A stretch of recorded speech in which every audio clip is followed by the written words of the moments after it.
നമസ്കാരം. ഇന്നത്തെ വീഡിയോയിൽ ഞാൻ പരിചയപ്പെടുത്താൻ പോകുന്നത് മുരുകൻ എന്ന വാക്കിന്റെ അർത്ഥവും മുരുക എന്ന വാക്കിന്റെ തത്വവുമാണ്. മുരുകൻ എന്നത് തന്നെ ഒരു തമിഴ് വാക്കാണ്. അതുകൊണ്ട് തന്നെയാണല്ലോ നമ്മുടെ മുരുകനെ തമിഴ് കടവുൾ എന്ന് പറയുന്നത്.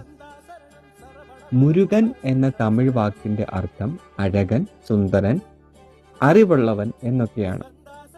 എന്നാൽ മുരുക എന്ന വാക്കിന്റെ അർത്ഥം മറ്റൊന്നാണ്. നമ്മുടെയൊക്കെ ഇഷ്ടദൈവമായ മുരുകൻ എന്താണ്? മുരുകൻ എന്ന് പറയുന്നത് തന്നെ എന്താണ് അർത്ഥമാക്കുന്നത്? മുരുകൻ എന്ന് പറയുമ്പോൾ അവിടെ ശരിക്കും അർത്ഥമാവുന്നത് ജ്ഞാനമാണ്, അറിവാണ്. അറിവിനെ കുറിക്കുന്ന അല്ലെങ്കിൽ അറിവിനെ അർത്ഥമാക്കുന്ന, അറിവിനെ പഠിപ്പിക്കുന്ന ഒരു ദൈവമാണ് മുരുകൻ. എന്നിരുന്നാലും അങ്ങനെയുള്ള ഈ മുരുക എന്നുള്ള മുരുകന്റെ വാക്കിലും മുരുകൻ എന്ന പേരിലും അർത്ഥമുണ്ട്.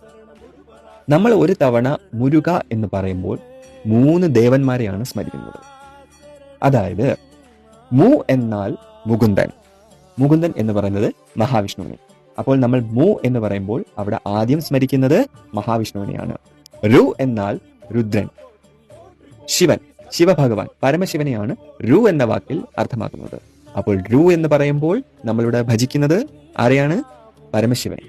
ക എന്നാൽ കമലൻ, കമലൻ എന്ന് പറയുമ്പോൾ താമരയിൽ ഇരിക്കുന്ന, കമലാസനസ്ഥനായ താമരയിൽ ഇരിക്കുന്ന ബ്രഹ്മാവിനെയാണ് കമലൻ എന്ന വാക്കിൽ അർത്ഥമാക്കുന്നത്. അപ്പോൾ മു എന്നാൽ മുകുന്ദൻ, രു എന്നാൽ രുദ്രൻ, ക എന്നാൽ കമലൻ. ബ്രഹ്മ, വിഷ്ണു, മഹേശ്വര, മഹാവിഷ്ണുവിനെയും പരമശിവനെയും ബ്രഹ്മാവിനെയുമാണ് നമ്മൾ ഈ ഒറ്റ വാക്കിൽ പറയുന്നത്. ഇങ്ങനെ 3 മൂർത്തികളെയും, അതായത് ഈ ത്രിമൂർത്തികളെയും സ്മരിക്കുന്ന ഒരൊറ്റ വാക്ക് എന്ന് പറയുന്നത് ഈ മുരുക എന്ന വാക്കാണ്. നമ്മൾ ഒരു തവണ മുരുക എന്ന് പറയുമ്പോൾ ബ്രഹ്മ, വിഷ്ണു, മഹേശ്വരയുടെ അനുഗ്രഹവും ആശീർവാദവുമാണ് നമുക്ക് ലഭിക്കുന്നത്. ഇത്രയും മഹത്തായ ഒരു പേര് വേറെ ഉണ്ടോ? ഒരൊറ്റ വാക്കിൽ തന്നെ 3 ദൈവങ്ങൾ വന്നില്ലേ?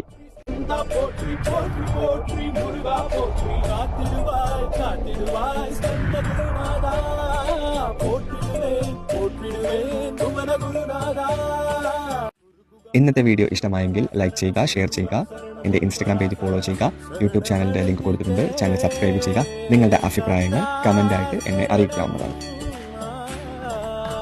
മുരുക ഭഗവാന്റെ വിശേഷാൽ ദിവസങ്ങൾ, വിശേഷാൽ പൂജകൾ, പൂജാവിധികൾ, വ്രതങ്ങൾ, ധ്യാന ശ്ലോകങ്ങൾ, മന്ത്രങ്ങൾ, മുരുക പുരാണ തത്വങ്ങൾ എന്നിവയറിയാൻ മുരുക ഭക്തിയിൽ താല്പര്യമുള്ളവർക്ക് എൻ്റെ യൂട്യൂബ് ചാനലും ഇൻസ്റ്റാഗ്രാം പേജും ഫോളോ ചെയ്യാവുന്നതാണ്. ഡിസ്ക്രിപ്ഷനിൽ ഞാൻ ലിങ്കുകൾ കൊടുത്തിട്ടുണ്ട്.